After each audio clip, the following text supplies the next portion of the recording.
যাই হোক, অনেকে কিন্তু আমার কাছ থেকে চুলা শিখতে চেয়েছেন, আমি তাদেরকে বলছি তারা আজকে শিখে নিতে পারেন। এখানে দেখেন অন অফ, এখানে কিন্তু অন, এটা অনও করা যাবে অফও করা যাবে, দুইটাই কিন্তু একটা দিয়ে দুইটা কাজ। আর এখানে দেখেন ফাংশন, ফাংশনটা এমনি, এই যে অন, দাঁড়ান আপনারা আমি দেখাই, সুইচটা দিই, এই যে অন, মানে অন করে দিলাম, কিন্তু এখন কিন্তু দেখেন চুলাটা কিন্তু হয়নি, চালু হয়নি। এখানে যদি আমি ফাংশনে দিই তাহলে কিন্তু হবে, দেখেন। আবার যদি আমি এখানে, এই যে এখানে প্লাস চিহ্ন আছে, এটাতে কিন্তু আমি এই যে পাওয়ার পাওয়ার কিন্তু এই যে মানে বাড়াই দিতে পারছি, দেখেন। আর এদিকে দিলে, মাইনাসে দিলে কমে যাবে। আরেকটা জিনিস খেয়াল করেন, আমার চুলা কিন্তু জলসাবার মাছ রান্না হয়ে গেছে, তারপরে আবার দিয়ে শিখাচ্ছি আমি, যেটা দিয়ে কিন্তু বন্ধ করে দিলাম। আরেকটা জিনিস খেয়াল করেন, এখানে কিন্তু দেখেন স্যুপ, মিল্ক, ওয়াটার, মানে আপনারা এখানে যে যেটা রান্না করবেন তখন সেটাই দিতে বলছে। মানে এখানে স্যুপ রান্না করার সময় স্যুপ মানে এখানে দিতে হবে, সেটা দেওয়ার নিয়ম কি, এই যে এখানে এখানে এখানে প্রথমে দিয়ে তারপরে এখানে দিয়ে আমি চালু করলাম, তারপরে এখান থেকে এখানে শুধু মানে ফাংশনে কিন্তু যাতে হবে। দেখেন এটা কিন্তু আমার যে জায়গায় নিচ্ছি সেই জায়গায় কিন্তু যাচ্ছে, আর এদিকে কিন্তু চাপছি আমি, বুঝেন।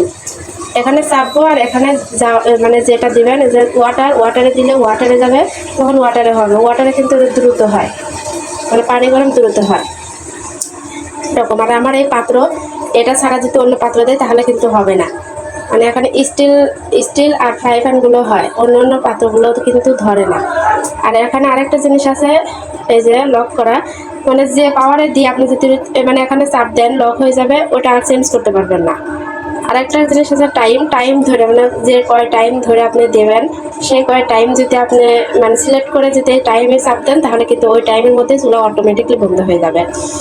আর আরেকটা জিনিস আছে, এখানে ফ্রাই আছে, এই ফ্রাইতে চাপ দিলে আপনার ভাজি, মানে ভাজি করার জন্য এটা ভালো। ফ্রাই ভাজি করার সময় আপনি মানে এই ফ্রাইতে দিলে অটোমেটিকলি ভাজি হয়ে যাবে, চুলা অটোমেটিকলি বন্ধ হয়ে যাবে, আপনার বন্ধ করতে হবে না। এই যে আমি সবসময় কিন্তু হটপট দিয়ে রান্না করি, এই যে প্রথমেই কিন্তু এই অন ফাংশনে দিলে হটপটটাই চালু হয়, আমি এটা দিয়ে রান্না করি, শুধু পাওয়ার কম বেশ করি। তাছাড়া আমি অন্যান্য খুবই কম যাই, যেমন ওয়াটারে যাই, মিল্কে আমি যাই না। হটপট দিয়ে কিন্তু আরেকটা জিনিস শিখাই, যেমন হটপটে দিলাম আমি কিন্তু এখন পাওয়ারটা শুধু 500-তে দিলাম, এটা কিন্তু আরও কম হয়, আরও কম দিলে আরও মানে খুবই আস্তে আস্তে হয়, দেওয়ার দরকার নেই। এটাতে যখন আমি 500-তে দেবো তখন মনে করেন দেখেন দেখেন আপনারা দেখেন চুলা কিন্তু বন্ধ হয়ে গেছে, আবার একাই হবে, এই দেখেন একটু পর পর কিন্তু আবার হয়। মানে এরকম করলে মানে দুধটা ফুটবে, আবার মানে উতলায় পড়ে যাবে না, পড়ে যাওয়ার কোনো টেনশন নাই। এই হটপটে দিয়ে যদি আপনি 500 দেন তাহলে কিন্তু দুধটা পড়ে যাবে না। এই জন্য আমি যখন দুধ জাল দিই মিল্কে না দিয়ে আর হটপটে দিয়ে 500-তে দিয়ে দিই, রেখে চলে যেতেও পারি, চলে গেলেও কিন্তু আমার দুধটা পড়ে যায় না, পাত্রের মধ্যেই থাকে। যাই হোক, এই যে এরকম করে কিন্তু আমি রান্না করি।